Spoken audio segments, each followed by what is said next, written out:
এর মধ্যে আজ পর্যন্ত জন্মায়নি। এবং সেইগুলোর থেকে সে দেখে দেখে, কারণ আমরা কিন্তু অনেক সময় ভুলে যাই, সহজে মাথার মধ্যে অনেক কিছু থাকে না, তো এইগুলো লিখে তার কিন্তু একটা ডিকশনারি হয়ে যেত।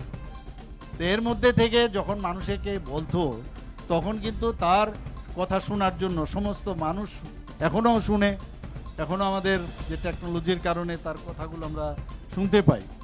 আজকে আমরা রাজাজি, যিনি রাজগোপাল আচার্যজির কথা বললেন, আজ পর্যন্ত ওনার সম্পর্কে কিন্তু আমরা খালি নাম শুনেছি, আবার ভুলেও গেছি।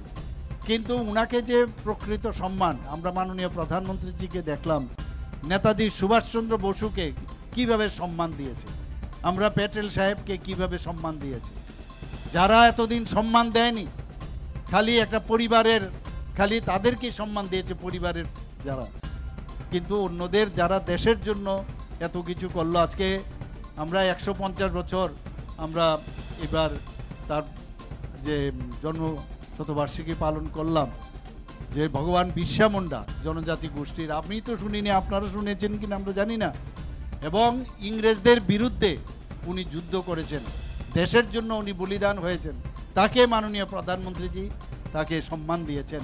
উনার নামে অনেকগুলো আজকে এই জনজাতিদের উন্নয়নের জন্য অনেক যে স্কিম উনি তৈরি করেছেন। সেইভাবেই আজকে পার্লামেন্টে এই রাজগোপাল আচার্যজির উনি সেখানে, এবং উনি কি বলছেন যে আপনারা সবাই যান, গিয়ে একবার দেখে আসুন সেই পার্লামেন্টে গিয়ে। আজকে আবার উনি মনে করিয়ে দিয়েছেন যে ডিজিটাল অ্যারেস্ট নিয়ে অনেক সময় কত রকমের ঘটনা আসে, আমাদের সাবধানও করছেন, আবার অনেক অদ্ভুত অদ্ভুত ঘটনাও আমাদের সামনে রাখে। আমরা কিন্তু আমাদের ব্রেনটাকে আমরা মানে খালি চিন্তা করি, এবং যে চিন্তার কোনো এন্ড রেজাল্ট নেই।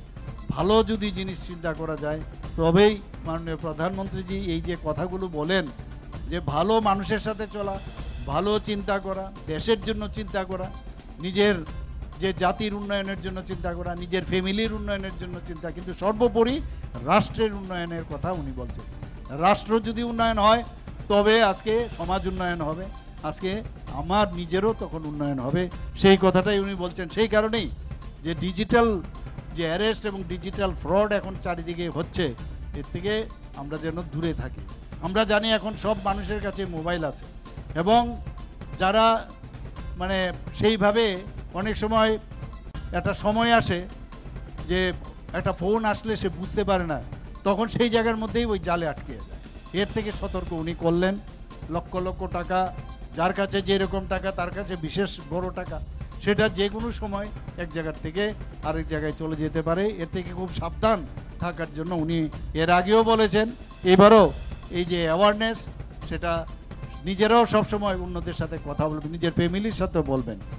আমরা KYC, আমরা ফিক্সড ডিপোজিট করি, বা আমাদের যে অ্যাকাউন্ট আছে অ্যাকাউন্ট করি, তো এই যে no your customer, that is KYC, এই যে KYC সম্পর্কে উনি আজকে কিন্তু বললেন যে আপডেট করা, এবং বারবার আমাদের যে পাসওয়ার্ড থাকে অনেক সময়, সেই পাসওয়ার্ডের যে মাঝে মাঝে চেঞ্জ করা।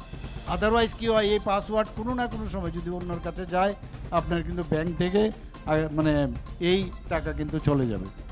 এবং আজকে উড়িষ্যার একটা বিষয়ে উনি রেখেছেন, যে আমি সত্যি অবাক হয়ে গেলাম, আমাদের এখানে তো কত পুকুর আছে কিনা, আমাদের এখানে এত পুকুর, এই পুকুর